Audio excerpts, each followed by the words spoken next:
quiet was start talking. No, I didn't know I that was love like... you. You ruined my stream. I didn't know that was the word. Oh my cry. Okay, so anyways, Chad bullshit aside, Chad, you decide to gather up some people and go patrol the outside of town during this very busy seasonal time to see if anyone, is possibly doing some banditry or causing some problems for the folks on the road, and kind of provide your services as protectors for the town out to those folks. You gather up the 4 militants from the church, and you head on out. This is towards the evening time because most people had business during the day. Aramil, Eslo, and Lelevos, you're in the living room of the house. There's a bound and gagged man kind of laying in the middle of the room. And a couple of women also in your company. Eslo kind of just wandering in, scratching his head as this is all going, and he hasn't really engaged too much in this process. The other 2 of you have kind of engaged in a back and forth, but there's a loud knock on.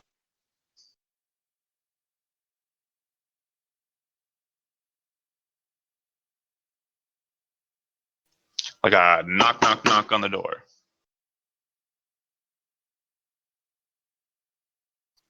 Jason, you're muted. I take the guy and I drag him into the storage room. Okay. All right. Aramil? To get upstairs and go into the door. Okay. Chad, go ahead and make a perception check. With or without advantage? You have your shield. Ha! Okay. You hear some kerfuffle inside, but you assume it's someone kind of rushing down the stairs to come to you, to the door. And you stand outside with your 4 Knights Militant. And Aramil, you said you were opening the door? Hail, Typhon. Aramil, my good friend. Oh, Eslo, I see you're here too. Where's Lelevos? The door bangs behind me as I shut it. Oh, I'm right here. When you went upstairs, Lelevos, inside the storage room, just kind of sitting there, was a halfling. It looked like he was sharpening a dagger. And you come in with this person, and he kind of looks up at you, like with these just kind of dead eyes. And then he kind of looks at the guy with the bound and gagged, and he kind of just says with his eyes, like he's kind of smiling, like inside. And then you go back quietly downstairs, I presume. Sorry, I didn't get the chance to. Oh yeah, this. No problem. I give him the look like I'll explain later. Well, no. It totally looks like when you left this guy alone with the halfling was really excited by this prospect. He was sharpening a dagger when you left him.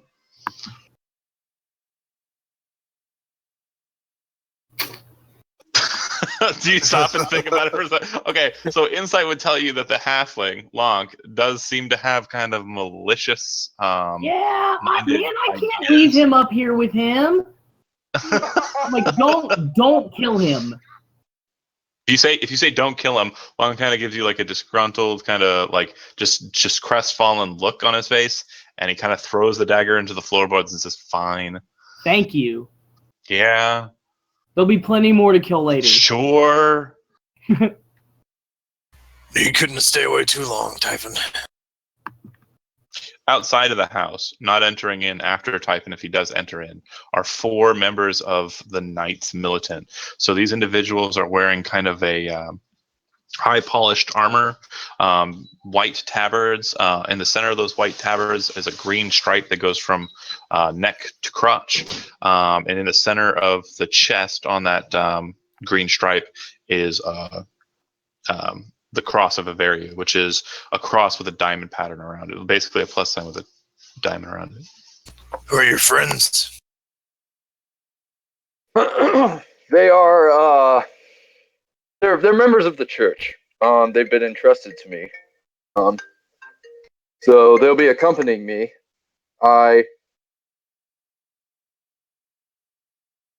Accompanying you where? Where do you intend to go now? Just got a text from my boss. They're going to accompany me. The Cardinal? Stop. That was not in character. They're members of the church. They've been entrusted to me. They're going to join me. I'm heading out to scout the roads and make sure the roads are safe for all the travelers coming into town for the festivities. I actually came to the house today to see if you and Lelivos and, well, Eslo, since you're here as well, I was wondering if you guys would like to join me. There's, nobody out there trying to hurt or rob people as they're making their way to Hilton. Like the Sky Spiders? Yes, like the Sky Spiders. That sounds like a great idea. I think we should totally protect the roads. Let's go ahead and get these gentlemen out of here. I'll play you a song along the road. What about our So you can companions? see that one of the individuals, Lelivos, you actually notice that it's not a guy. It's a girl. She's not terribly comely, but you can definitely tell it's a female just by the slant of her shoulders and the look of her cheeks. Yes, that sounds fine. Just give me a moment. And Ezlo kind of looks to the doorway and kind of motions for the Knightsmelt to kind of step aside, and then he snaps his fingers, and two stout dwarves carrying what looks to be lab equipment as well as some furniture. This is stuff I've been writing, but haven't had a chance to finish or post. Mm-hmm. So bear with me. They come in and they start taking stuff down to the basement. I talk to Chef. The basement's mine. That's fine. And behind them, the most unique is a young woman who wears the same color robe, like dark robes that Eslo does. And as she passes, she kind of leans in close and kisses him on the cheek, and then follows the dwarves down to the basement. It's hot.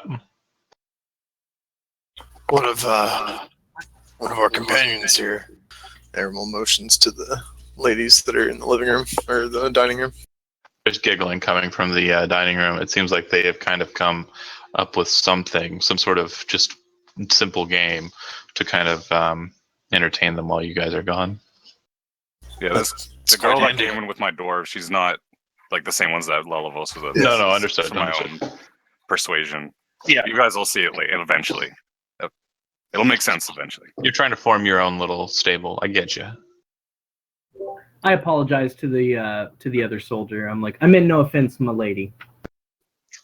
She doesn't even notice, and she kind of like looks up at you and shrugs her head to the side, seemingly uncaring about being called a male or a female. Good. Let's go. Yep. Let's hit the road. I make sure that we're well entertained.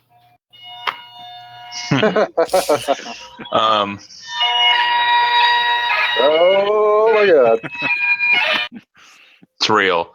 And one of the individuals, as you kind of like catch your breath during like a bit of singing or a bit of music playing, kind of looks over at you and he goes, "Hey, that's really good. You're quite good at that." He does accept tips. Duh. We're not really allowed to have much coin. Shame. I'm sure Typhon will cover it. Well, he is a knight of the Bloody Order or the Bloody Rose, so I'm sure he has some coin. As we're walking, I'd like to try to start a conversation with the militant. Be like, are you part of the same order as Typhon here? I know he has a bit of... There are only 77 knights of the Bloody Rose. We are not among them. What order do you belong to? We are the Order of Faith Militant of the Church of Bavaria. We serve Bishop Willingham. Do you also have the same talents as Typhon, something similar? I've seen him use healing arts and holy strikes. Do you possess any of these powers? Probably not as skilled as a knight of the Bloody Rose, but we are competent soldiers and we are hospitalers. Very good. I feel safer already with your shields. They kind of all give you like a nod. They seem like a boring lot, except for the one that kind of approached Lelavos and was talking at him. So one of the gentlemen is a 43-year-old fellow, definitely a local. All three or all four of them are locals, Parnan folk. But he seems to be kind of the more sociable individual. Then there's a young child who just is kind of remaining quiet, but does kind of follow in that sociable guy's lead. It looks like there's another older gentleman who's very quiet, very just focused. And then the girl, of course, is also very focused. She does have eyes that kind of look like they've seen quite a bit, though. All right. Thermal pats Typhon on the back. I knew you'd lead your own retinue at one point. Congratulations. So do you go out the north or the south? Typhon smiles and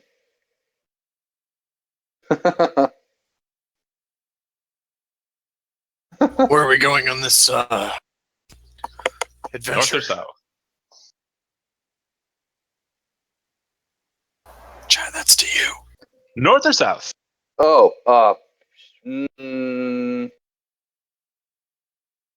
I'm trying to imagine which road did we encounter the spiders on?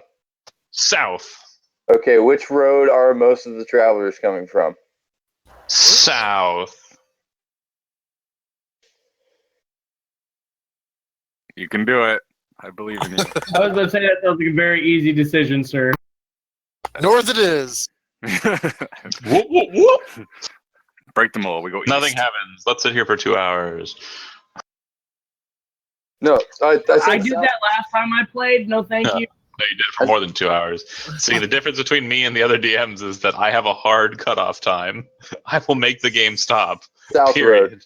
So get shit done. South it is. You guys head to the South Road, and there are definitely a lot more people in line at the Census and Excise office than you've seen in the past. A lot of people are coming through. Most of them seem to have their paperwork ready. There are definitely a lot of fine maidens who appear to be entering town, but most have kind of like honor guard or just mercenary sellsword types who are kind of about defending them. As you continue just down the road, just a little bit, not too far off, there are a couple of smaller roads that kind of fork off to the farmlands, just outside of town. But what you're seeing a lot of along the road are wagons coming up the road to town that seem to have boxes, barrels, what have you. Aramil, Lelavos, you've both seen several wagons like this in the marketplace. These appear to be the new merchants that are coming in trying to get their wares hawked during the festival. And there are a lot of tents on the side of the road that have kind of been stationed up. People are kind of just staying out here and possibly kind of like waiting for the lines to die down to get through quicker rather than standing in line for a few hours or possibly all day trying to get their papers checked. The Knights militant seem to kind of flank Typhon, like forming kind of a wedge with Typhon at its lead. Pretty much wherever he moves, they follow. And Typhon does seem to have kind of like a bit of an air to him. But Aramil, roll a insight check for me.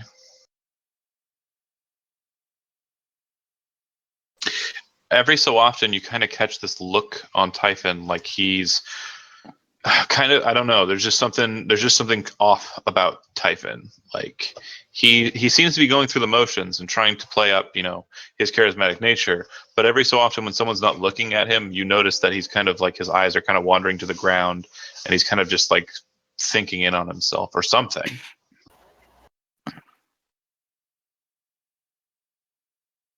I do nothing with that information right now. Fair enough. You guys come to a point where there happens to be a larger farm road that's intersecting the road that you're passing down.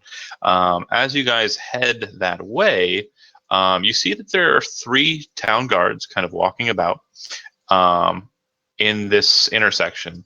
There is another one of those wagons kind of heading up your way. it does look like there's quite a few tents, around this area. So 3 town guards who are kind of following the same route that you are, heading down the road. Wagon coming up the road. Intersection.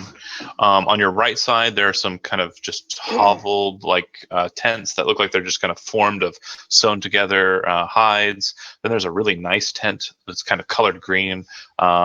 It kind of looks like a military tent. There are a couple of folks outside of that tent, just out front, around a fire. There's another large tent on the other side of the road. This one looks like it has kind of a burly-looking man with an eye patch, kind of sitting on an old stone wall. But next to that tent, there is a brightly colored tent with 2 guards standing outside of it. The tent looks like the dyes that were used were really rich, really expensive dyes. And Jason, go ahead and do me a favor and roll me a history check if you got it. I was about to say, that's my spot. I'm Right. going there. History is terrible for me, by the way. Well, anyways, you did pretty good. 16. All right. So the colors you're looking at here, they are green. It's really hot, did it? They're green and yellow. The guardsmen don't appear to be holding any kind of markers to denote what family they are. But based on the color scheme, you would know that it's not a noble house from this earldom that you're currently in. You're currently in what's known as the Fairburn, or the Barncock earldom. Yep. Yep, laugh it up. Get them in now. But this earldom is one of 3 earldoms in the kingdom, and it is none of the noble houses here. None of the counts, none of the baronets, none of that shit matches this color scheme. So this guy's definitely out of towner. Is it the same? Sorry, go ahead, Jason. I apologize. I was talking to Jason. It's okay. I look at the rest of the party, and I'm like, these folks are definitely from out of town. They've traveled a very long way to be here. We might want to check in on them. Is it the same heraldry as Lena? Not at all. Lena's heraldry, well, if you recall, was gray and orange. Also, keep in mind, no one here knows about Lena, including you, Chad. No, but I've met her before. You must die. Don't try and metagame that shit, though. Death comes. They have. You said it's just a color scheme, no sigil, right? Yeah, there's no color scheme. There are no flags flying. It's just kind of like a dark, kind of like green color and like a piss yellow. Oh, okay. My bad. It's Lemon Cloak 2.0. Lemon Cloak didn't have green. What are you talking about? As you guys are kind of approaching, you see that the 3 guards kind of stop at that fire pit off to the side of the road and kind of stop there and start talking. You've never seen these 3 guards before. One is a half-orc. One is a dark-skinned gentleman, much like Stennin in coloration, possibly from the Vitali province. And the other gentleman appears to be the leader of this small group of guards. He has a very pointed nose and just kind of like a big pointed nose, really, and really stern-looking eyes. And he's definitely kind of watching the road as the other 2 kind of just seem to be having idle chatter with the people around the campfire. How battle-worn do they seem to be? They look like town guards. They are wearing the blue cloaks of town guardsmen, which have the Haverhill crest on the back, which, as you would know by now, hopefully, is 2 chevrons pointed upwards with a small diamond at the beneath the apex of the second. Hold on a second. I don't have a picture of that. Actually, sure I do. Player's handout. Let me go ahead and give everybody this because it should have been a long time ago. I think everybody's pretty much met some representative of the Haverhill House. So out of character. These are supposed to be guards for this city, but nobody here has ever seen them before? There are a lot of guards in town. These ones... That's not irregular. Right. Okay. I just want to make sure. Crush should have popped up on your shit. Yep.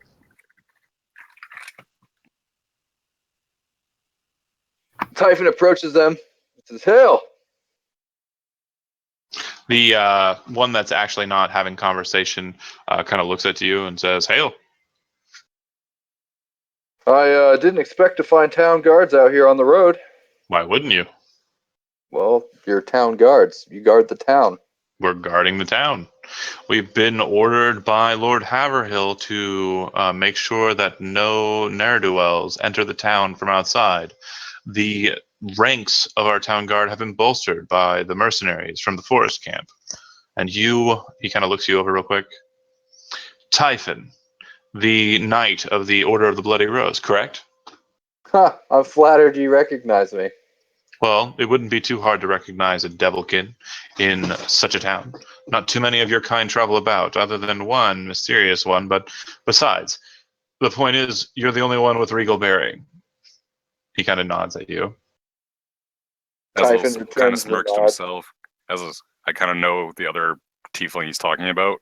Oh god. Yes, so does Typhon. Wait, well, I know two other tieflings you could be talking about. I smirk anyways. Smirking happens, is what's happening. Yeah. Anyways, Typhon says, tell me, what is your name? Ergot.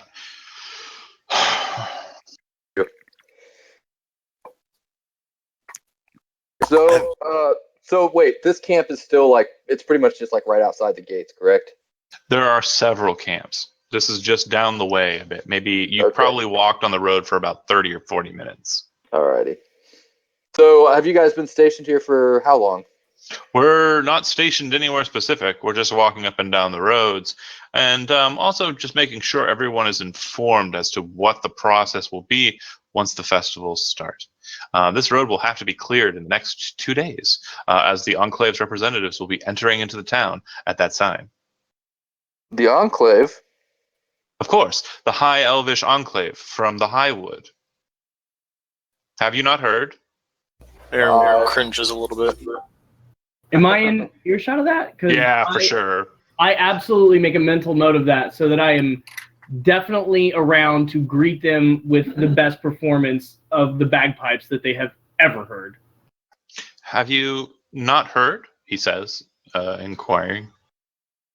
I have not actually.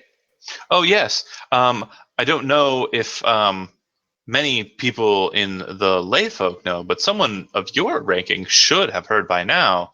Of course, I don't know exactly who you rub elbows with, he says, as he kind of gives Aramil and Eslo kind of like a glance. And then he kind of looks back to you. It's known amongst the nobility that Lord Haverhill will be marrying off his son, Ian, to the daughter of the Lord of House Madramic. Ooh, my boy, getting that. Ooh, lucky. I actually say it out loud. Lucky kid. They're to be married on the day of the shackling. Ain't no pussy like Owen pussy. Amen, brother. Ooh. I high five Aramil. The guy kind of looks like just like in disdain as you guys are like clapping and applauding nonsense. But you can see that the half orc's kind of looked over his shoulder and he's kind of like, heh. He knows too. Typhon has a look on his face like he's Embarrassed. no, he's just like barely restraining himself. Aramil, make a perception check. He's super shitty to them. It would seem that the 4 members of the Faith Militant have actually fallen away from Typhon during this whole conversation, and are actually on the other side of the road. It looks like they're kind of either talking to or accosting verbally the gentleman in that had the eye patch. Was he the one wearing the piss color stuff? No, his tent is next to that tent. If I may intrude on your conversation time, I'd just like to ask the guards, what do you make of that green and yellow tent and the one next to it? Oh, it's a lord from the kingdom of Albacoris, Sorrowgate, to the far east. I believe that the lord there is here in search of a noble, some bit of royalty, I suppose. Oh, interesting. I just didn't recognize the colors. Good to know. Would Typhon know enough to connect the dots? No, you fucking wouldn't. No, but I mean, I'm not sure if I. For 'Cause I fuck's know- sake. No, I know it's from Albacoris, but I'm not sure if I know that in character or if that was something you just. Yeah. Do you speak Elvish? No. Then you would have never heard her say her house name. If I remember correctly, the only people who had that conversation in Elvish were Aramil and Lena, because Aramil speaks Elvish and she spoke it better than he. That's funny. Anywho, you said you were paying attention to the man with the eye patch and the beard on the other side. Oh, and Lelivos probably would have overheard it when they first met, yeah. And last met, too. Good times. Anywho, Shaft, you walk over towards who the guys, the Faith Militant, are messing with, right? Yeah. Okay. What's going on over here? Your perception check was also good enough to show that they kind of finish up their conversation as they kind of seem to notice that they've been taken notice of. But you're also more perceptive to notice that the female of the Faith Militant seems to be handing something over to the man with the eye patch before they kind of turn back to you. And they look to you and say, the leader of the group, the one who's sociable, says, these folks seem to be kind of bandit looking. We were just checking to see, but no, they're just from Rostagar. And then the young kid says, yeah, Rostagar. Your insight's good enough for you to know that the kid seems to be trying to cover something up, but the other three seem to be very adept liars. What did the guy with the eye patch do with the item? Whatever he was given, he pocketed away. Oh, shit. If you were checking him for banditry, what was it she delivered to him? What's that? Oh, she was looking at his bag, and she handed it back to him. And the guy kind of looks over at you guys with like a nod. The eye patch guy, yeah, thanks for that. And he kind of looks at you with just a weird. He's got teeth, but they are some funky looking things to be sure. But he definitely gives you all of them with a big toothy grin. The guy with the eye patch is still there, though, like walking away. Yeah, no, he's just sitting. He's sitting right in front of his tent. Did it look like a bag that they were giving back to him, or did I know enough? The person who told you that story, you're trying to kind of determine whether or not they're lying with that question. So I'm going to need you to make an insight check for me. You're pretty sure that the Faith Militant, the paladin that Typhon brought along with him, just lied to you, to your face. You're pretty sure. Because you don't remember them taking anything off of them while you were watching them accost them. I walk through their ranks and brush shoulders with the sociable one. As you try to, they seem to kind of lock position. Like they don't want you to move past them. They just aren't really giving way to you. Typhon, what is unless this? you mean it. I don't have strength to get through, so I can't really mean it too much. Maybe you do. Ermil, I know, would be like, get the fuck out of my way. I'm gonna attempt to hurdle them, like tumble over them. So you kind of like trying to dip to one side and then they kind of like, because they're not really moving around you. Like it just sounds like you're trying to move. Best way to disarm a situation: shove bagpipes in it. Try to tumble over them or around them. If you're just trying to like dip around them, they kind of let you pass. Are you moving up to the guy with the eye patch? Yep. Okay, so as you're trying to get past the guards, it looks like you see the man with the eye patch kind of get up and go into his tent, and you kind of get over to where he was just as he's entering into his tent and closing the curtain behind him. And the sociable one, like, is kind of close to where that was, and he kind of gives you a look, and he says, "What's your deal?" I don't trust you. Okay, well, we didn't ask you to. And he kind of looks over at Typhon, and he kind of looks over at the elf. Typhon's Who is this still lot that talking you to the consort guards. with? And he says Typhon and yells out to you, Marcus. I continue He yells walking out to towards you. the tent as he's calling for his boss. Okay. He says, Typhon, who are these people that you consort with? Gesturing towards the elf as the elf moves towards someone's tent, the tent flap being closed. God damn it. Aramil! What are you doing? Policing the roads. And I open the tent flap. You! Okay. You try to open the tent flap, but it seems to be tied closed. Bone I'm gonna razor. walk over in that direction as well. Okay. The town guardsmen kind of stop their conversation and kind of move out into the road as well. The Faith Militant kind of turn and look at Aramil. All of their hands are now on their swords.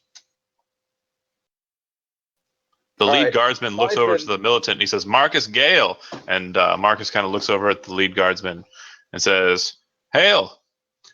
And the town guardsman says, you came with this this knight and also these vagrants? Whoa. Typhon, you better get your boys. People are talking.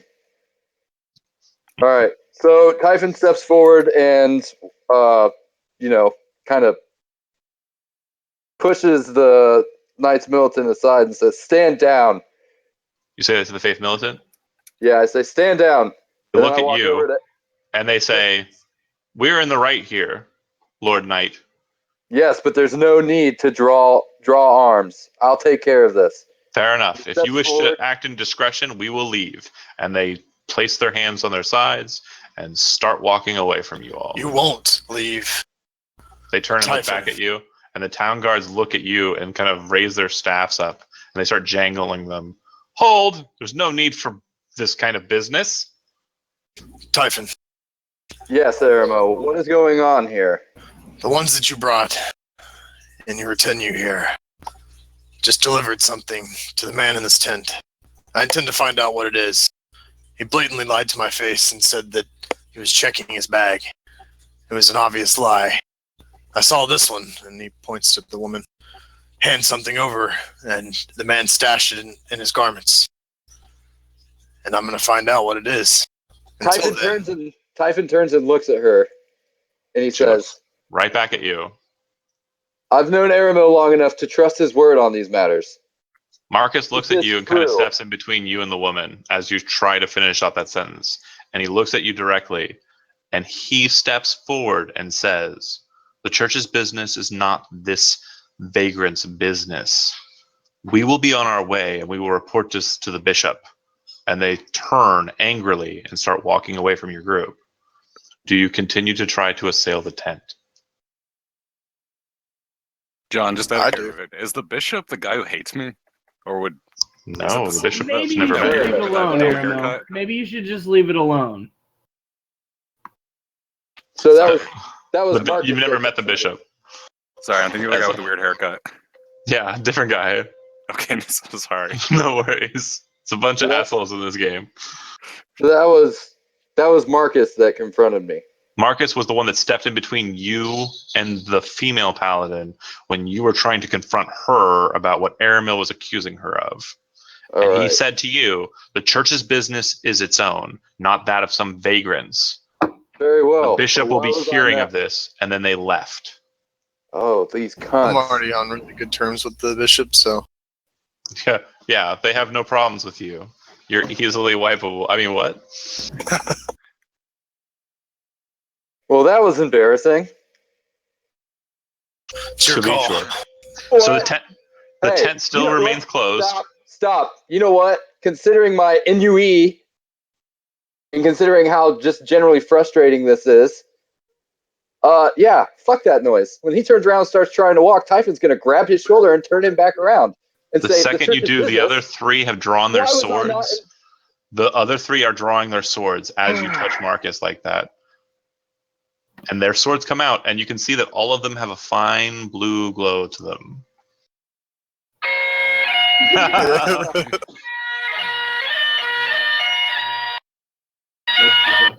I Marcus- bladed myself.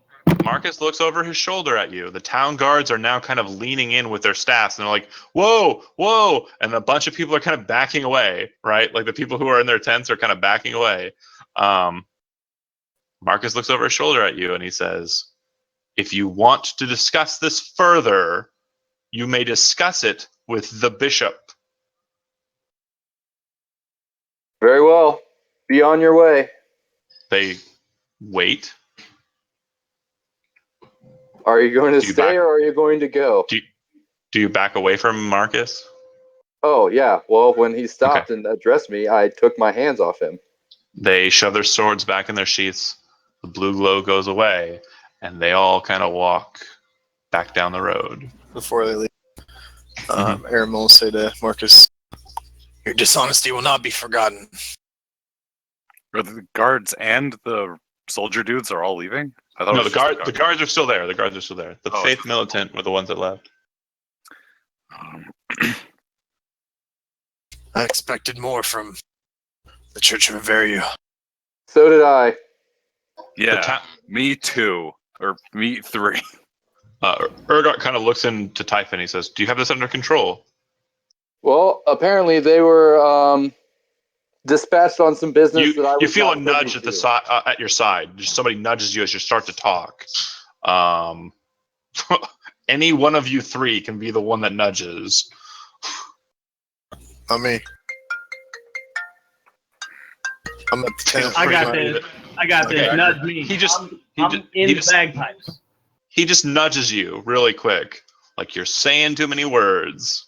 Do you have this under control? Is the question. You started to say something else, and Lelevos just elbows you.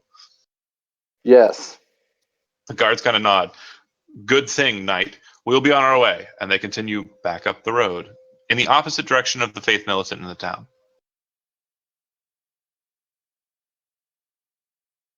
I don't like that exchange, boys. I don't like it one bit. Wait, if they're gone, the 10 people. Let's just go talk to the 10 person. Now her 10 homeboys is- aren't even here. Yeah. Completely And undefended. I say this out loud. I'm like, now let's just talk to her now. She doesn't You're- have her squad. Well, the girl left. She left. The guy inside has an eye patch and a beard. It's not a girl. That's I said, the guy in the tent. Yeah. So, anyways, as you guys are Girl, discussing what are you that, talking about? and Eslo was obviously loud about it, the guy comes back outside and kind of looks at you guys. Hey, He sees Aram holding the bone razor like he was about to cut his tent open. he kind of just looks slowly at you, puts it away. and he kind of goes, I mean, we're just here for the festival. I mean, What was that exchange about there, Chumley? what, the coin? Yeah, what was that about?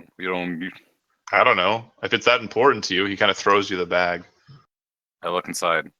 Inside there's a note, and it looks like 10 platinum pieces. What Coin's mine, though. what did you give them?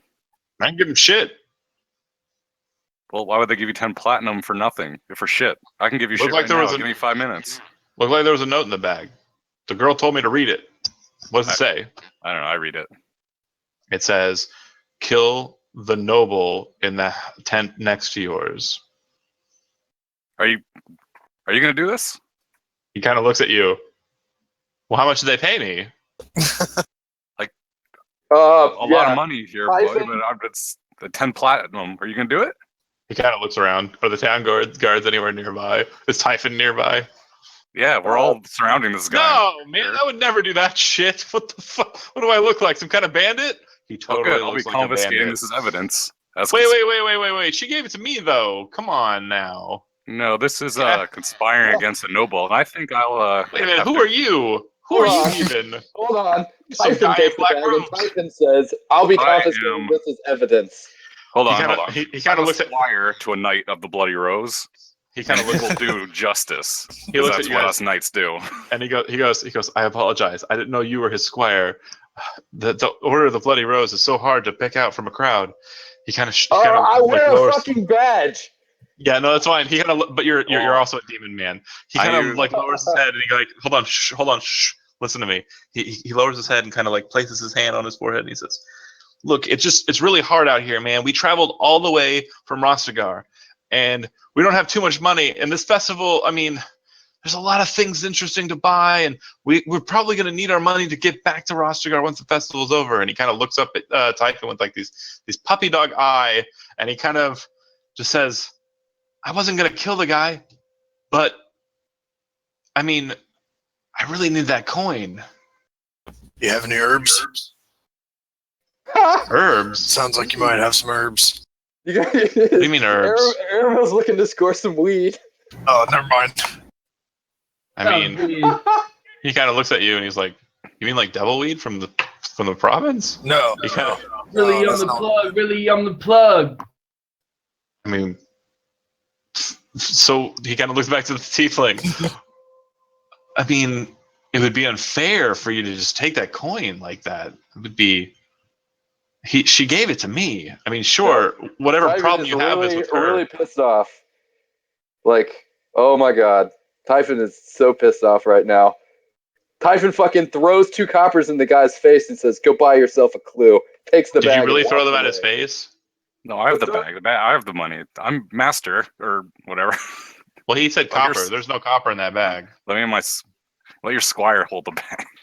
Do you really No, throw money at him? Hold on. Let's back up real quick.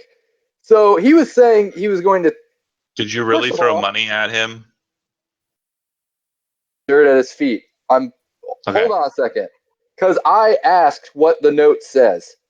It says, "Kill the noble in the tent next to I yours." even now know that A, they gave him a bag with 10 platinum and a fucking note in it saying to kill the noble. Yep. The Typhon knows all this. Correct. Okay. Told you I It didn't says trust him.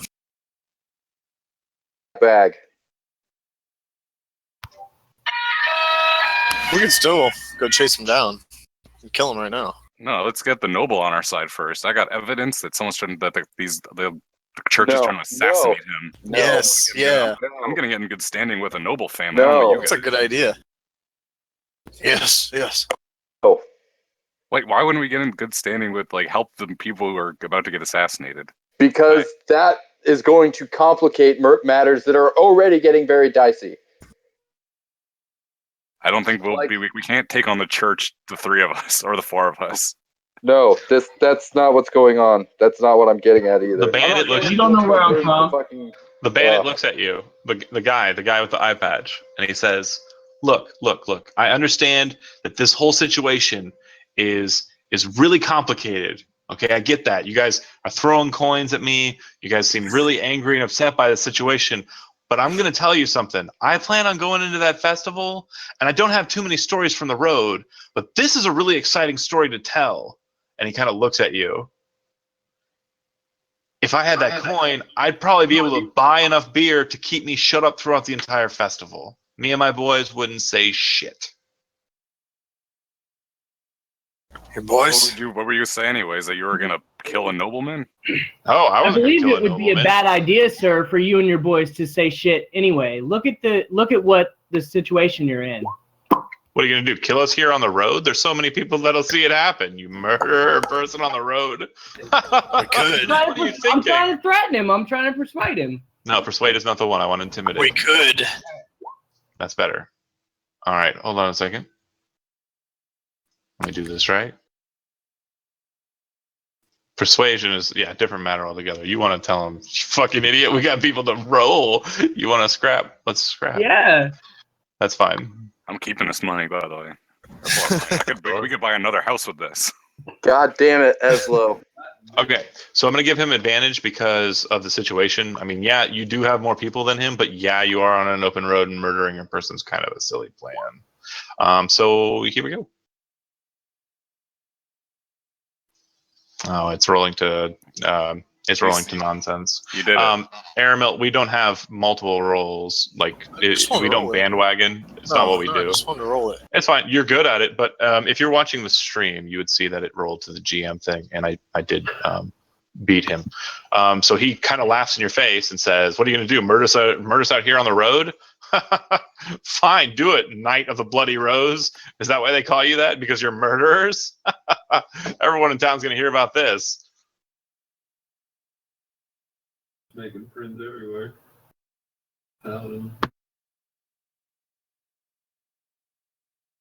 We're not gonna kill you. But I can't say what the nobles next door are gonna do to you when I let them know that you were planning on killing them. I got all the evidence right Hey, here. you watch what you watched. I'll talk to the noble. That's fine. And if he wants to come at me with the 2 guards that he has, I mean, great. Sure. But I'm going to tell him straight to his face. We were hired by someone to do something, and you see the note. I just got it. You read it before I read it. Yeah. All right. Typhon looks at Aramel. To like the captain of the city guard or something. Sure, man. Take me to the captain of the city guard. That's great. Oh my god! I'm not the one who you did it. Fucking guys. He points at Typhon. He's the one that brought them out here. Wasn't he leading them? And he says, he's a part of their group. No, he's not. He's a Knight of the Bloody Rose. They were... What's that symbol on his holy symbol there? A Variu, isn't it? No, that's pretty sure that's a Yeah. That's a Tavia. It's probably the bishop's servant anyway. And he kind of shrugs. I use a... Look, if you're not going to give me the bag of coin, I'm going to tell everybody about it in town. You can give me the coin, or you can just, you can just go. Hey. Maybe one coin. No one will believe you anyway. Hey. Hey. And he says, blah, blah, blah, the bishop's servant. Typhon's going to punch him in the mouth, knock the rest of his teeth out. Okay. And no, his teeth are fine. He's just really ugly looking. Go ahead and make an attack roll.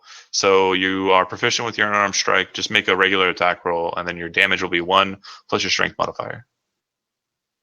So you hit him in the face. What's your strength modifier? 20. Jesus.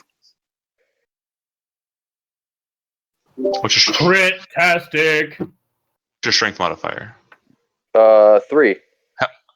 Okay, so 1 plus 1 because of the crit, plus 3 is a total of 5 because you caught him off guard. You definitely just swung on him like a bitch.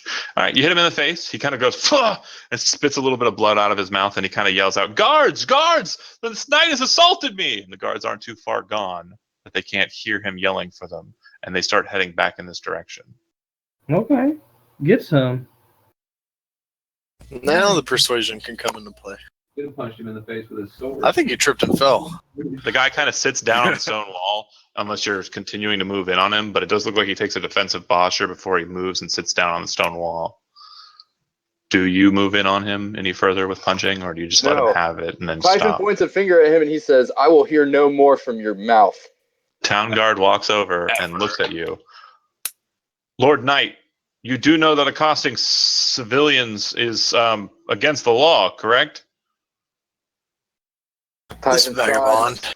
And they kind of look at you worried, like they have their staffs out, they're holding them out to bear to you, but they do look like they're very worried.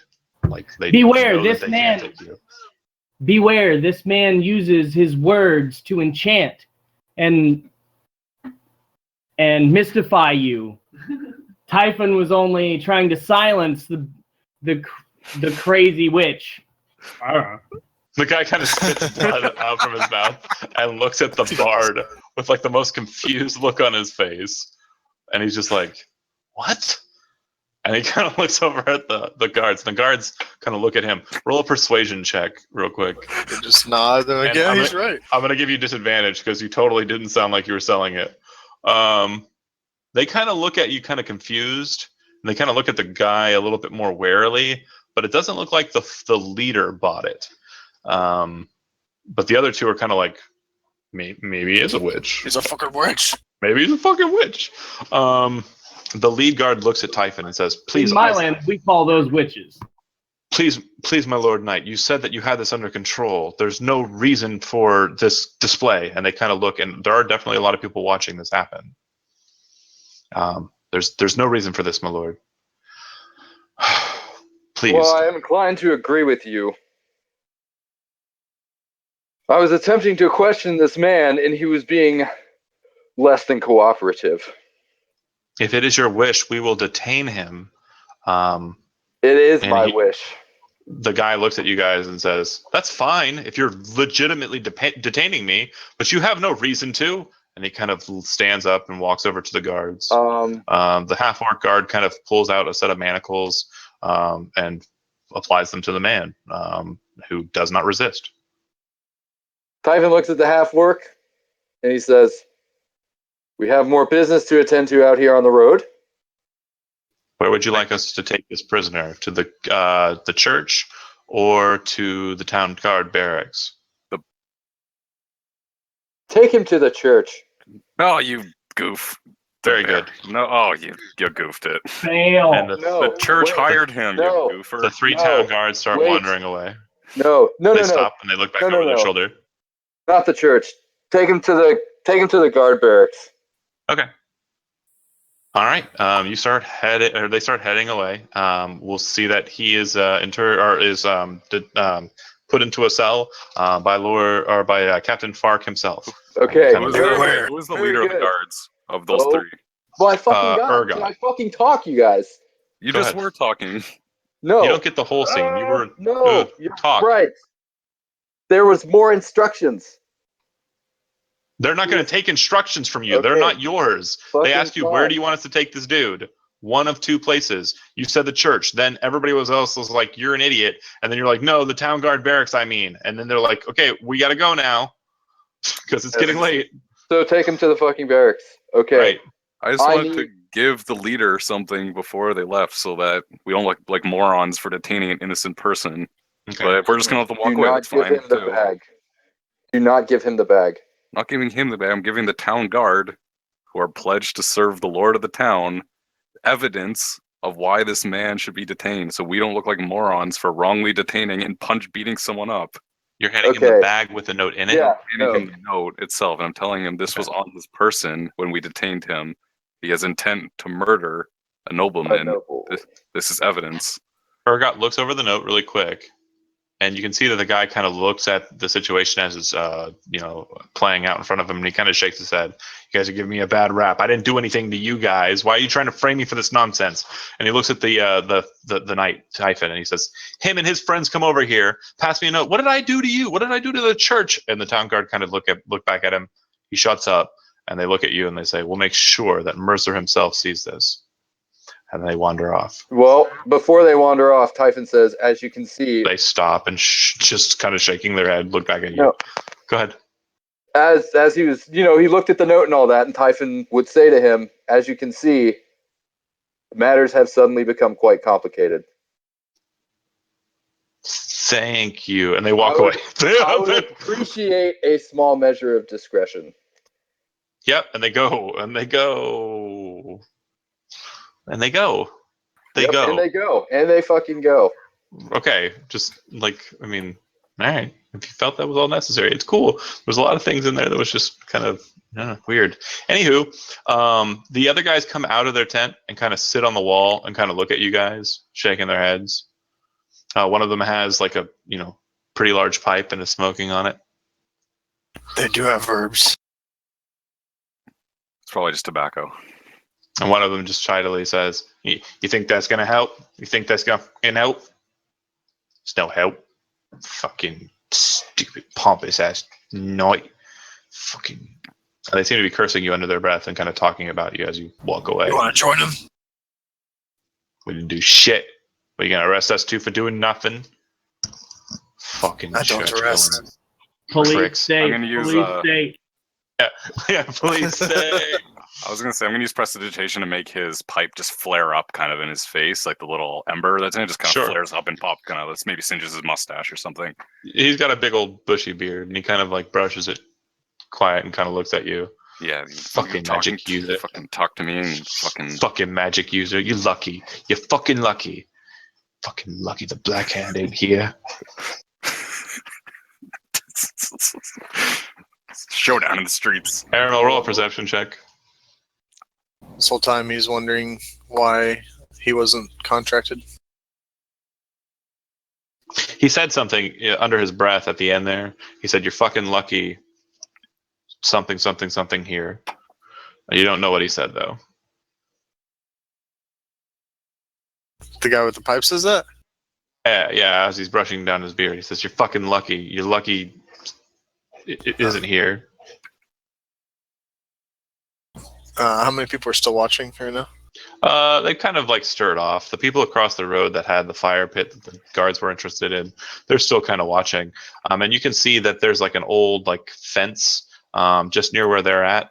And sitting on that fence just kind of looks like he's been there for quite a while, and you never even noticed him. But there's a elf in a brown coat with long flowing white hair, a really fine looking bow on his back, leather armor underneath his coat, just kind of staring at you with a smile on his face. Staring at me personally? Like the whole group.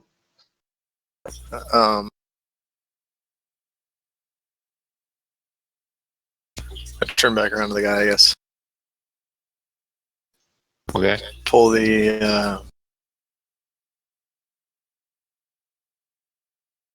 Pull the Bone Ranger out. Start to walk towards him. Do a knife out. But You drew a knife out on this guy. Is that what you just said to me? a sleeved knife.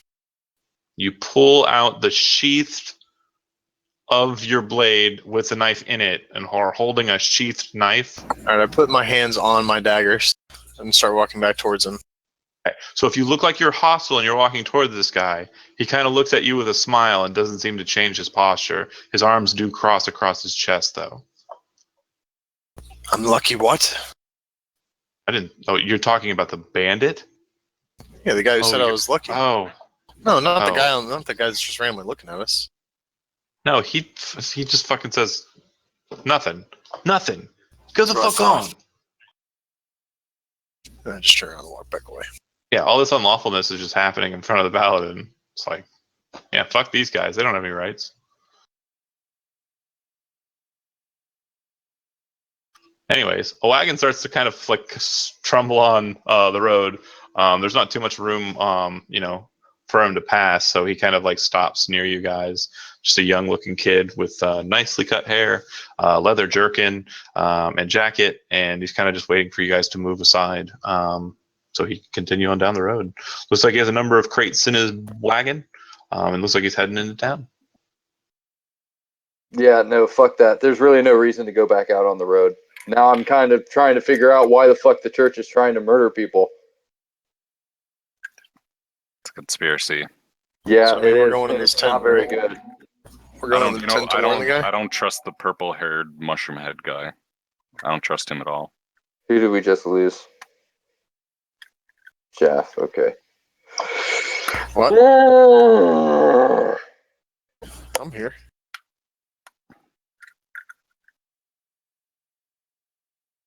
Can you guys hear me? Okay. I'm thinking. Can you guys hear me? Yeah, we can hear you. Yeah. As you guys are standing there on the road, the kid looks down at you and says, "Come on, are you gonna move?" What's he peddling?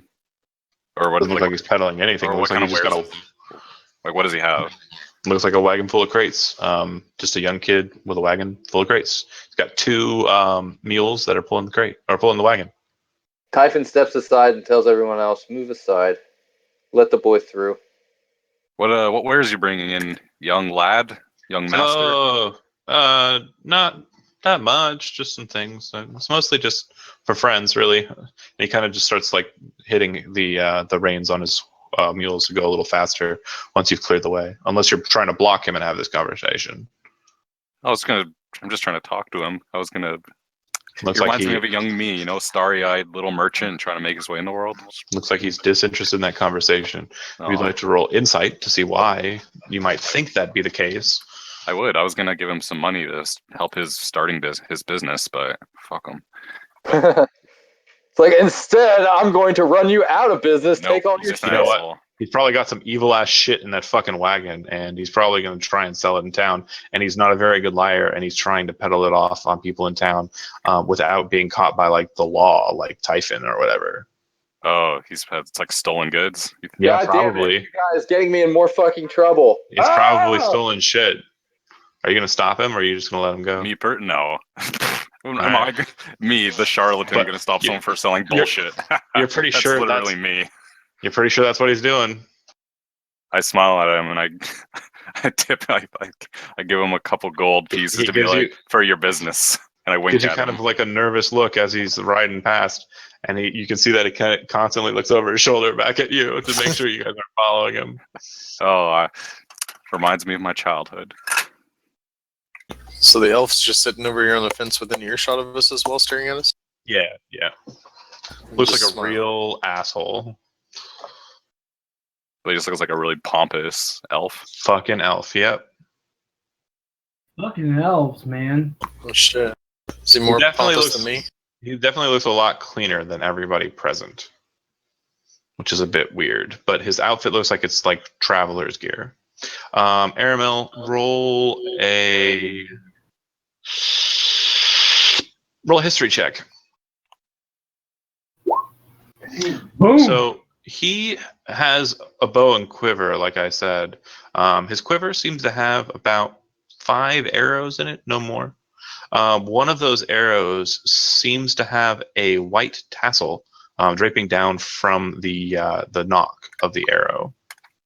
You would know that the white tassel arrow is used by elves in enclaves to mark friendship to others who are hiding nearby, and also to mark that to those others that they are aware of their presence. So, say you're out in the woods with, like a retinue traveling about, kind of patrolling. If another patrol comes upon you and you haven't come upon them, they will fire a white tasseled arrow into your midst, so you'll see that there are elves nearby without positions being given away. So he's a scout of some sort, more Perhaps. than likely. Sent ahead by the Enclave. And then Lelivos, just make an intelligence check too once you get back in.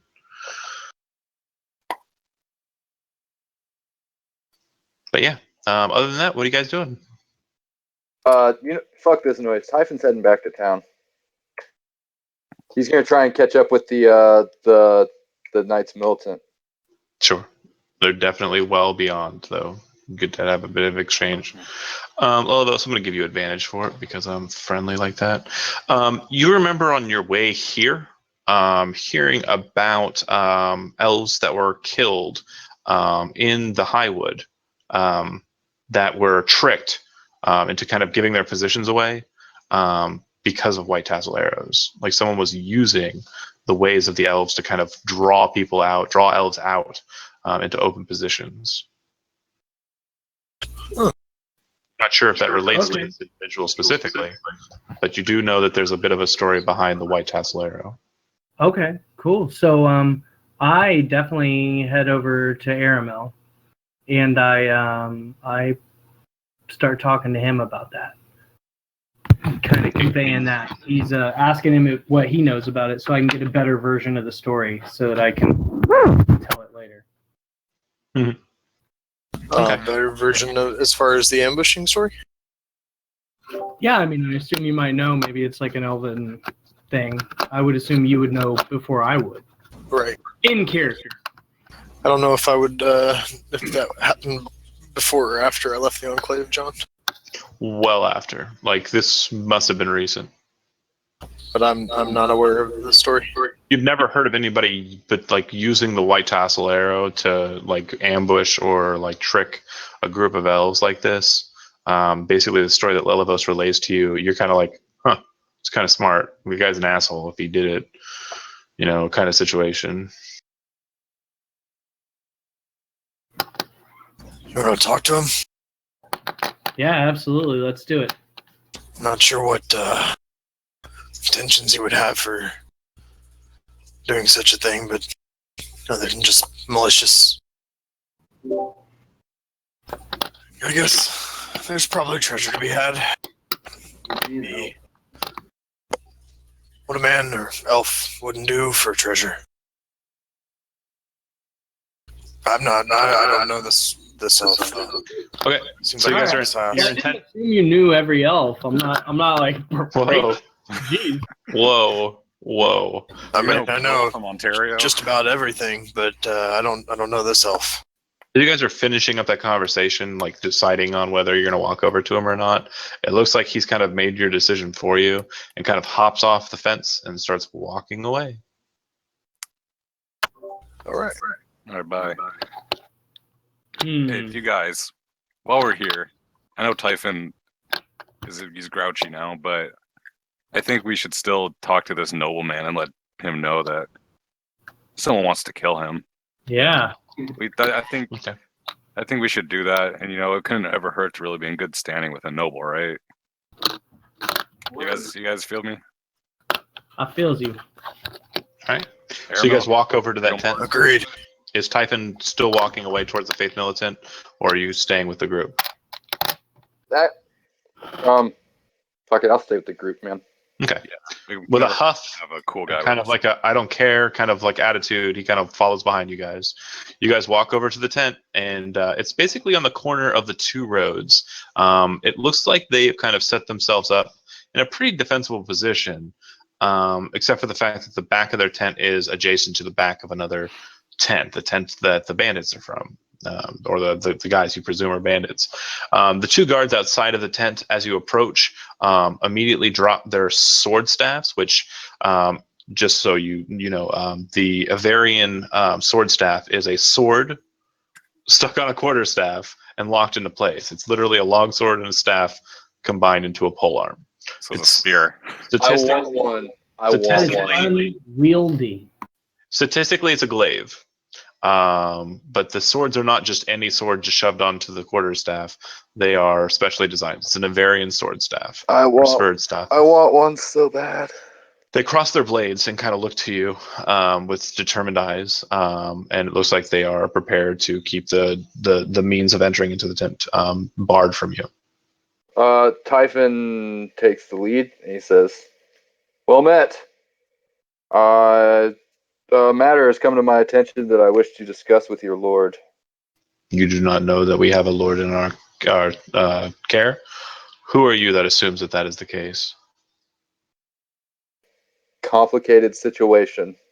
I'm Typhon. I'm a knight of the Ordo Rosa, and a representative, I'm a knight of the Ordo Rosa and a paladin of the Church of Avariu.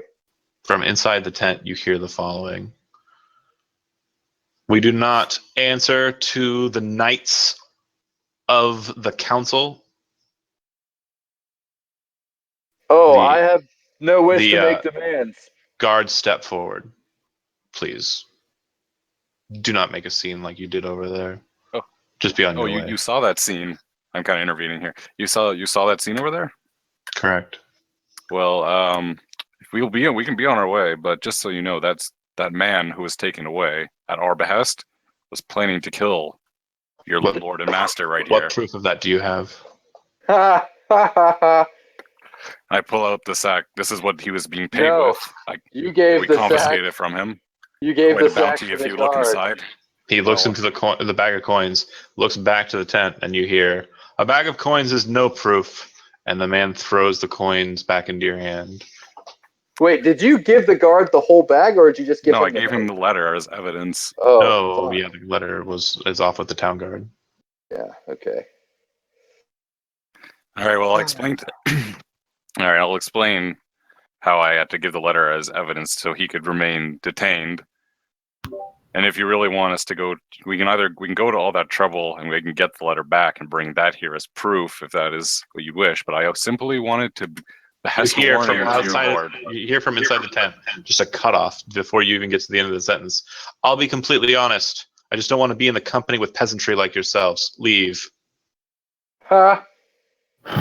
Just for the record, I don't look like a peasant. I'm wearing fine regalia. Yeah, you probably look. Do me a favor and roll me a charisma check. Yeah, Actually, you Typhon's have a also pretty good looking charisma. You clean might as be able to shit. nail this.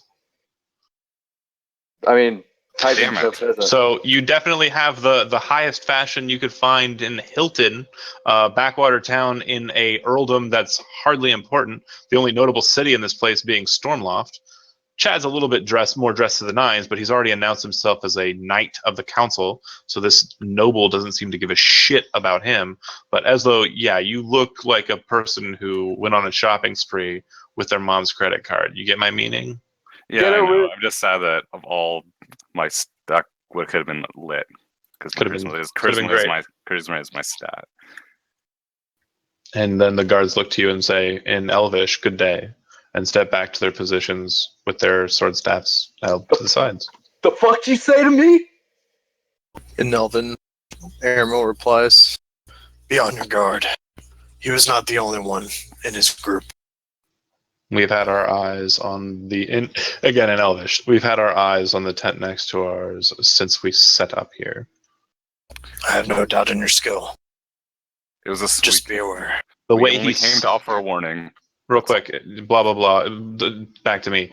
The way he said it to you, Aramil, you understand what he meant by it. and when he said we had our eyes, the way he said it in Elvish kind of denotes that these are not the only eyes that are present. Yeah, I got it. The guy with the arrow. I mean, maybe. Gotcha. You guys head on your way. Yeah, So if you get a dick about it. if you Oh, continue he's an elf. He's always a dick. if you continue further down the road, you can see that across the street that you're about to cross, that there is a group of dwarves sitting on a log at a fire just on the corner of the road, and it looks like they have sticks just jutted into the flames. And it looks like they're cooking something. And there's a man that's kind of sitting there. Kind of looks like he is maybe included in the group of banditry from that other tent. And he's kind of sitting there, just kind of like in the road, kind of talking to them. And it looks like they're talking in Dwarvish. What are they saying? Oh, Yeah, Sorry. it sounds like they're just shooting the shit, really. They're talking about just, what they plan to do for the festival, wondering if any elvish maids are going to be present, talking about breasts, the swell of them, being just misogynistic as fuck. these dwarves are gonna love this. Do you start playing your bagpipes? Absolutely. All right. They kind of look over at you and just listen to the song. The guy that was talking kind of keeps trying to interject, and they kind of look at him like he's an idiot. If your song is about like hot naked ladies, I'll use minor illusion to kind of project images of what you're singing about to just add flair to. I really think The that the song. bagpipe song is just about being a bagpipe song. I really don't know. Mostly, yeah. The bagpipe solos are mostly just bagpipe. But I wasn't sure if you were I singing, absolutely have. I've got drums. I've got a dulcimer. We can do that. I'll sing with the dulcimer. It sounds like they are really digging the bagpipes, so switching up at this stage would probably be a bad choice as a performer. Oh yeah, if they're loving the bagpipes, I'm wanting. Yeah, and eventually they get to a point where they just kind of wave off the guy who's like kind of sitting across from them, and that guy leaves like angrily, and it leaves open a spot for you to kind of sit across the fire from the dwarves. Perfect. I take that spot. I sit One down. dwarf appears to have like black hair, long black hair on the top of his head. Of course, black full beard with small little iron kind of just sockets kind of set in his beard. He's got blackish scale armor, and it looks like he has an axe kind of set in rings on his back. Easily reachable and pullable from those rings. The one sitting next to him appears to be wearing kind of silverish colored, like just high gloss kind of plate armor, and he does not have a beard. It looks like his beard was shorn clean. You're perceptive enough that you notice that it looks like it was burned off. Okay. Like you can kind of see there's like a modeling to his skin around that region, and he's wearing kind of a steel cap on his head. Okay. You finish your solo up, and they kind of start clapping with their big dwarf hands. Ha! That's really good. Didn't think we'd hear any good music this way. Are you playing anywhere in the festival? Absolutely. I'll be playing all through the festival. I set up shop right by the pub. Which one? The Delver or the other one? The other one. What is it? Big Big Bangs. Bang. Oh yeah, that's where we go. They've got stuff called Firewater there. Really delicious drink. Can't find anything like it. Those gnomes are crafty a lot. And the one that's talking is the one without the beard. The one that is bearded is just kind of looking at you. You aren't sure if he's smiling or if he's scowling at you because his beard is so bushy. Like Okay. his eyes, you're not sure if it's like serious smiling or like really just angry shit. Like you're not sure. It's just a really bushy black beard. As they're kind of sitting there like with you, you can see that the tent flap opens up. Their tent's kind of big. Looks like it's made out of burlap mainly. But out comes a half elf with a bowl cut. And he kind of walks over and hands the two of them both a bowl. And then he kind of looks at you and he goes, "Oh, I didn't really want to serve that other fellow, but are we entertaining guests?" And the dwarfs kind of look at the half elf and say, yeah, sure, get him a bowl. Are you hungry? And they kind of point at you. Why, absolutely. Thank you so much. I'd love to sit and eat with you. Wonderful. And the half elf kind of like nods his head and then runs back into the tent after a couple of like loud clanks and just some sloppy sounding galoshes. He kind of comes back out with a bowl and hands it to you. It has a spoon set inside of it and kind of smiles at you with a pretty decently bright smile, like for a fellow out here on the road. He's dirty, but his smile's bright. All right. Well, I'm definitely gonna start eating it. What is it good? Yeah, no, it's pretty tasty. Basically, you feel like there's a lot of radish in it. Like it definitely has like a kind of like a radishy kick to it. But it's a stew with like a lot of just vegetables in it. They seem to be enjoying it really well too. But yeah, it definitely has like a very radishy kind of taste to it. Okay. I'm gonna say thank you so much. This is wonderful. The radish is perfect. Well, no problem. The half elf says as he kind of sits over by the tent and keeps to himself after serving you. The dwarves kind of look to you. So the near Big Bangs, we'll be sure to see you there. Well, are you from here? Yes, I actually. Well, I'm not from here originally. I travel all over, trying to collect stories from all the different people that I meet. But I've recently been here for the last week or so. I'm thinking about sticking around for a while. Well, very good. Yeah, we're definitely staying for the festival, to be sure. Very, very interested in seeing how the festival goes. And you see the other dwarf kind of like give one of those eyebrows, like like his eyebrow kind of just lifts up. Right. And you can kind of tell that they aren't sure whether or not you understood what they were saying earlier, which you didn't because you don't speak Dwarvish, right? Right. Yeah. They seem like a little bit red-cheeked. And Aramil, you speak Dwarvish or Eslo? Aramil does, I think. Aramil. Yeah, you can definitely understand that the dwarfs are a bit embarrassed because now they're talking to a finer-looking gentleman, and they were probably being a bit more coarse earlier. Good, the dwarves. I should be embarrassed.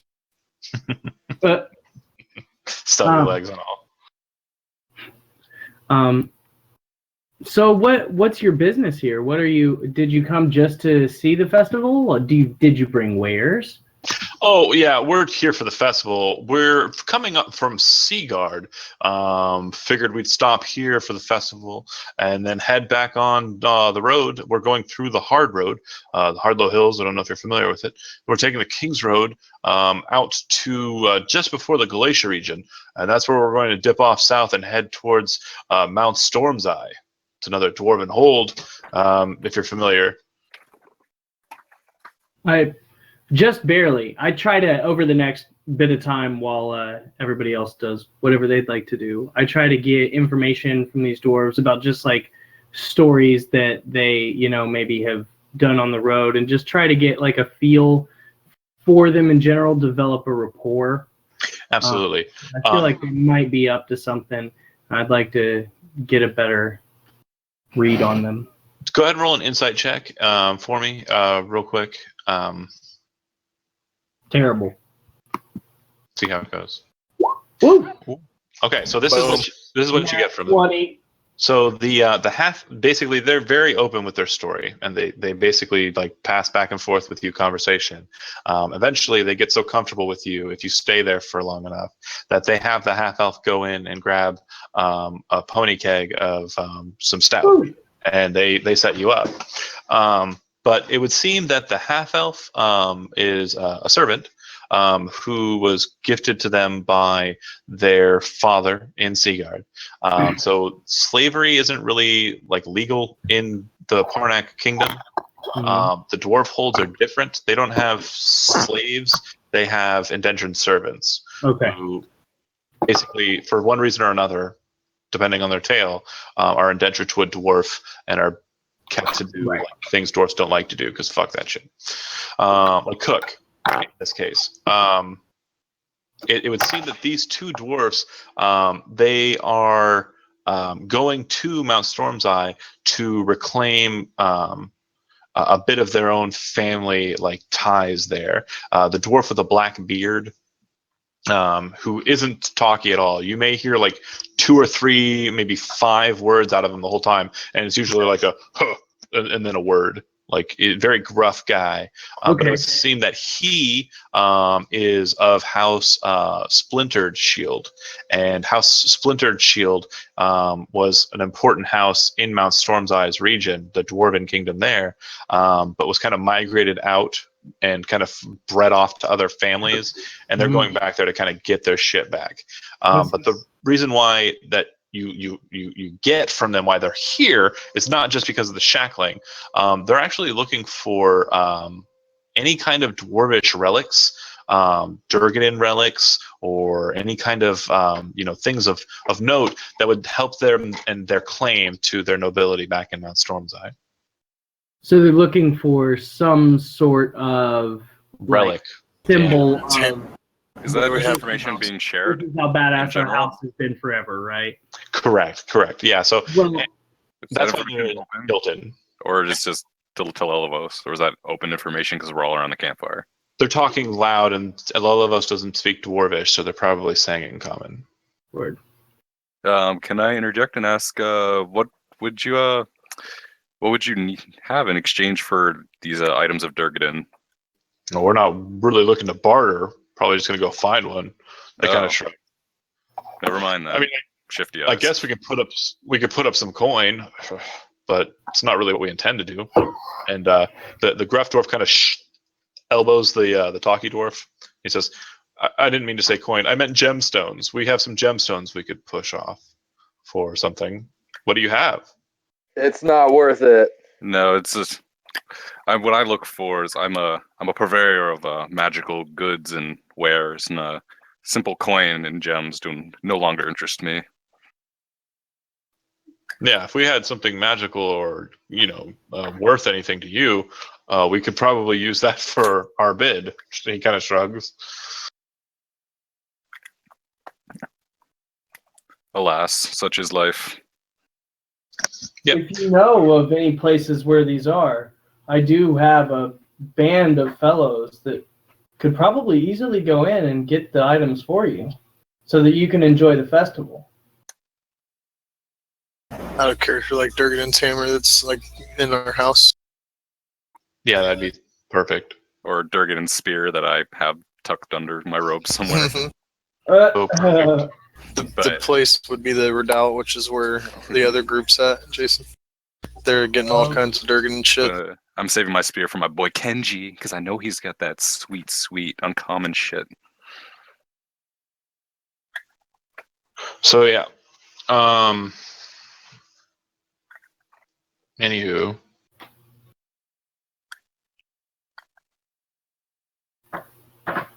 Yeah. So, I mean, I just continue conversing with the dwarves until somebody else tells me otherwise. Sure.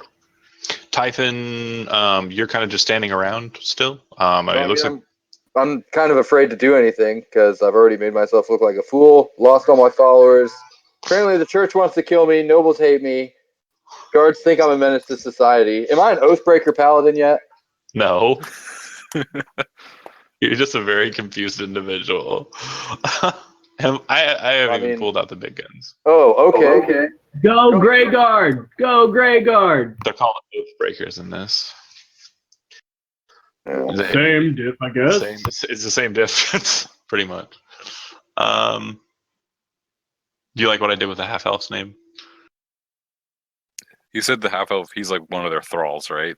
He's their servant, correct. Yeah, okay. Come on, Jason, pick it up. Look at that. Oh, I already picked it up.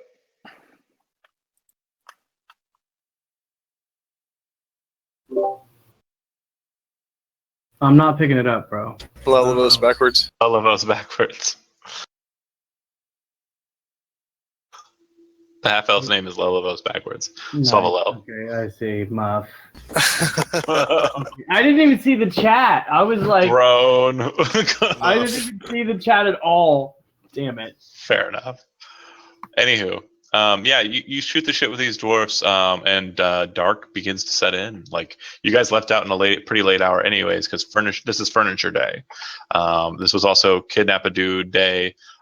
For some, it was also didn't write all this story, but it came back home with a girl in alchemist equipment day, and it was also I kissed the girl and I liked it. It was also Typhon, I'm on top of the world, and how the mighty have fallen day.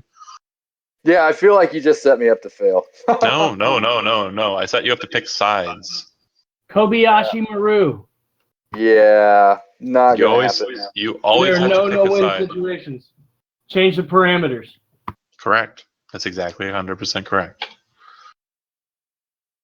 The diplomatic route, and it's like, oh, well, I very clearly have to choose sides between the people who I fought beside and who have bled for me, or these Or some mother cucks. Yeah, some fucking cucks. fucking shady ass church lackeys. I don't know. They're pretty cool guys. You liked them pretty well. They're probably Yeah. celibate. And thus the Paladin's dilemma. Yeah. Fuck. Where do you guys go from here? Well, I wanted to fucking head out on the road and kill shit, but apparently that's not happening. Well, let's head. Well, Sir, we can certainly head down not. the road. I was gonna say we can go farther north and make sure. I mean, I don't think that they're gonna ambush people right in this huge area. South. Or south, I mean. Yeah, Sure. I was gonna say the guards have been off the road patrol for a couple hours now, so some Aramil, Cretans may have come out. give me one more perception check, you sexy bitch. Oh yeah. I'll give you advantage on this one because I'm a cool guy. But you notice that those rocks outside of the bandit's house, the log that the dwarves are sitting on, the fence across the way, one of the tents even, you keep seeing what you would know as Argot, thief signs. And it looks like they're all the same sigil. And it's a Mardigan mark. And it's pretty much saying that everybody here is safe. And if you guys continue on down the road, you'll keep seeing that sign for a long time. And every so often, you'll see a Mardigan man kind of watching the roads. You would presume that there is going to be no banditry in the festival. Everyone here is safe, as in they're saying don't rob people here. Correct. There's safe marks, so nobody here can be robbed. Nobody gets robbed during the festival. You'd start to kind of put together. Aramil looks extremely Make disappointed. 10 platinum. You guys did make 10 platinum. Yeah, sure did. Pretty solid social encounter too. We got about 20 minutes, so give me some more. What are you doing? Are you talking about that punch? That was actually a failure to a social encounter. Like that was you like giving into your anger. Well, I mean, you did this to me. I was getting frustrated. It was going Fine. nowhere. We're the That's worst fine. bandits on the road right now. You guys literally are the worst bandits on the road. You just robbed a dude of 10 platinum. So this road is completely safe. I mean, let's just let's head back. For sure. Yeah. I gave the greatest speech of my life, though. Yeah, that was fun times. Amazing. You guys head back. Now, when you're entering in the south side, you've got the Census and Excise office, and then the road kind of splits at the hill, where Haver Hill is. If you go to the right road, it'll lead you along the river, over towards Aramil's house, the Noble Quarter, the Stumbling Delver, and the like. If you take the left road, it'll take you up to Clacker and Riverwild's house, or the shop. It'll take you up to Solthar's in-house, take you up to Big Bang's pub, the marketplace, and just beyond the marketplace, there are 2 points of interest. You got the Town Guard Barracks, and you got the Shrine of Atavius, which is a different god. Just in case you were, weighing out your options deity-wise there, Chad. Sorry, one last point. On that north road, on the left side of the road, before you get to the shops and stuff, there is the Church of Averiu as well. But that said, heading north, you would be able to get to the Town Guard Barracks. So really, where are you headed? Typhon's heading to the church. Church for Typhon? Head back to fuck that oven bitch. Are we going to Interrogate that guy. He asked Aramil to come with him. Oh. Alright. So, I guess. I would tag along then at that point. I mean, I'm not splitting up. Yeah, I'll tag I've read along, enough but books to know that you don't split adventuring parties up. Unless it's in close quarters, kind of. That's why I've got these signal whistles. Right. And bagpipes. So you guys are going to the church. Please don't punch anyone in the church. I didn't punch anybody. No, not So you. you said you were going to the church, right? Is that Yep. everybody? Yeah. All right. You head to the church. The doors are open. You can see that just outside, there's a young page kind of sitting outside. Looks like he's scrawling over his prayers. You walk past him and go into the temple proper, correct? Yep. As soon as everybody enters the church, Ivan tells the rest of the party to wait by the door. Stay here in case things get You can see that up on the dais, awkward. just beneath the statue of Zadok Averiu, the saint of humankind, the slayer of Ashmedea, the Heartrender, that there is a man who you're familiar with, the bishop, Bishop Joseph Wellingham. And he is currently engaged in a conversation with a young woman who looks like she might come from like the refugee camp. They have kind of a short conversation, or like look like they're finishing up a short conversation. He kind of gives her a nod, places his index finger of his left hand onto her forehead, does a quick motion of his hands, and says a word in Elvish, and she kind of smiles brightly and heads out. He kind of looks over to you, Typhon, and looks past you to the door, and he kind of just says very, very quickly, in common, "I heard about your troubles on the road." Oh, did you now? I did. Well, then perhaps you can tell me why you, the bishop of a church of Averiu, is sending your servants out on the road to hire people to commit murders to foreign nobles. As you're stating that, he's stepping down from the dais and walking closer towards you, and he says, "Those are some very bold accusations that you're throwing out before me. Do you wish to do this in a public?" He stops. He stops, and he says, "Do you wish to do this in a public forum, or are you trying to do this quietly?" And as he says quietly, the girl exits out the door, and the door shut behind the three of you. Is it just us in the church? It appears that it is just you five in the church. Oh, well, I'm scared. so Do I get Okay. deja vu at all? Roll a wisdom saving throw. Something about it is strangely familiar. You're not sure why. Oh, right. Oh, see, this is the guy, right? This is the guy. This is the guy. Yeah, Wait, dang. what happened to him? Did you get touched or something? After Lena died, he mind wiped me and I Jason. try to forget about it. I don't know. that was a very funny joke.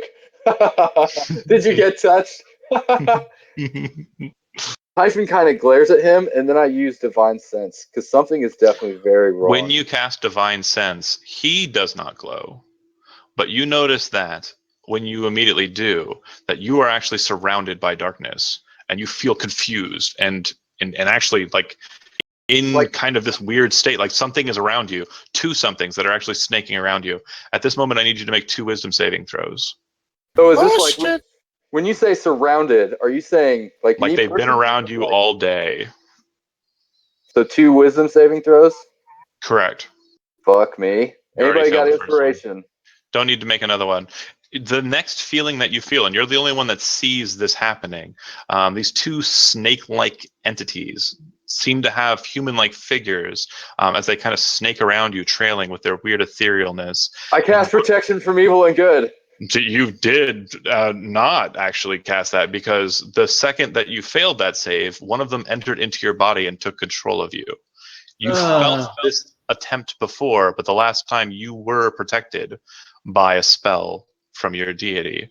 This time you are not. You can actually see past the entity that has like gained your body, and Joseph Willingham has like a very confused look on his face, like he doesn't know what's going on. Make an insight check. Who, me? Yeah, you, but you're basically writing bitch in your own body, so just a heads up. God damn it, Typhon, do something right! I'm gonna give you I'm gonna give you advantage on that just because I'm a nice guy, but it does look like Joseph Willingham has no idea what's happening with you right now. In fact, you have no idea what's happening with you right now because you're watching as someone else controls your body, and it kind of like takes a second, and then in perfect Elvish says to him, "I'm sorry, my Lord Willinghelm. I did not mean to interfere with this. We will not make any such demands of you ever again." And then you turn and walk out the door. Typhon doesn't speak Elvish. You're right. That's why it's weird. Aramil, I will allow you, because would you've traveled know with this. him, to make an intelligence check. Yeah, see, exactly. You're pretty certain that Typhon does not know Elvish, but you do know that he worships a deity where Elvish is a necessary language for most.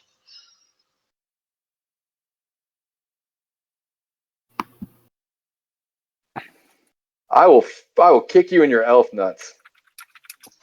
Typhon, another thing you would notice too is that those two forms, one of them is inside of you, basically driving you. The other one is still circling around you. You recognize them both. They were the two ghosts that you encountered inside of the mine.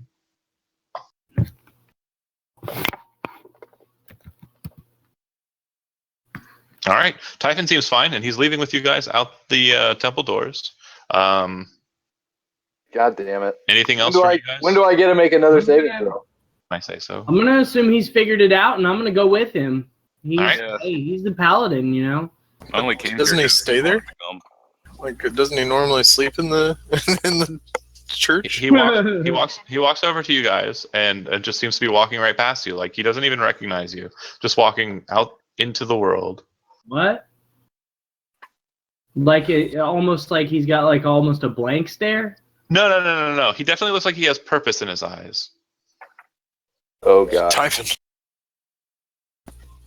what's wrong with you? I really need a beer, he says. Huh? Let's go get one. So I guess Great. I'm gonna go like have a beer or something, or like maybe play Mass Effect. I mean, No, you don't need to run away. There's only 10 more minutes, and then we're done. okay. Well, this sucks, man. You'll be possessed for a while. It's not just going to be this session. So do you want me to just roll up a new character? Not at all, because you are not done. The day will be over, and you will be rolling again. I mean, you're just currently possessed. Or we can just hit you over the head enough times until They don't know. They don't let's know knock that you're you out of possessed. them. Just kidding. So I guess you- we go to... In character, Chad, now know that the two ghosts that you left inside of the mine where you thought they would stay, for some reason are now following you and now have taken control of you. Oh, You're pretty those sure ghosts. now that you think about it, this morning when you woke up, they tried this morning, and that's why you felt weird about it, because you felt like someone tried to assail you. That's interesting. See, I thought Willinghelm had turned to the dark side. No. You're pretty sure he has no idea what the hell is going on with you. Except I'm pretty sure he knows what I meant when I was like, "Hey, you tried to hire somebody to kill You somebody." came in all hot and heated, then you left like a smart person. So he probably just assumed he realized that you were outmatched and was like, "Okay, cool." He may just not be lawful. No, he's really lawful. Answers. Yeah, this is a really productive day. I'd say we go get that beer. We earned it. All right. And that's where we'll end it. We'll go ahead and say for social encounters, a total of 150 experience per player. But I do want to award inspiration to... If you already have inspiration, you just gain an extra 100 experience instead of the inspiration. Chad and Jason. What do I get inspiration for? Because you pretty much tried to play your character straight through. It just was really difficult and hilarious for me. By the way, just so you know, possession lasts for a total of 24 hours. Wait, hold on. Damn. Let me see here. The ghost now controls the body but doesn't deprive the target of awareness. The ghost can't be targeted by any attacks, blah, blah, blah, blah, blah. If otherwise, uses the possessed target statistics, blah, blah, blah, blah, blah, blah. The possession lasts until the body drops to 0 hit points. The ghost ends it as a bonus action, or the ghost is turned or forced out by an effect like the Dispel Evil and Good spell.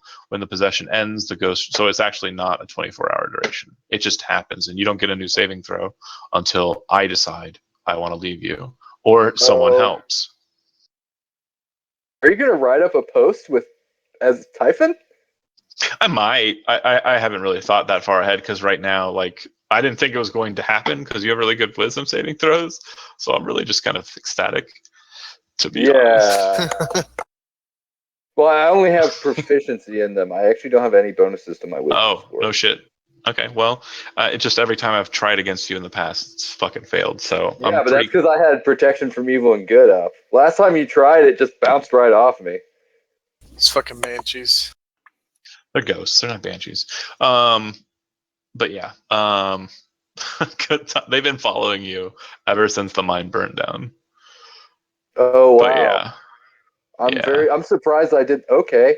You never divine sensed. I Yeah, actually you're made right. sure to You're watch right. each single one because you were fighting goblins. There was no reason to. Yeah. But yeah. And there were definitely a couple times in that fight where I was like, I should try this, and I was like, man, they're just goblins. Nah. Yep. And remember this earlier today when you said I should cast a divine sense, and I'm like, do you want to? Shit would have happened then instead of. But I didn't really have I had like an out of character reason to, but not an in character reason to. Now you have more of an in character reason to, but again, like it doesn't look like the bishop is fucked.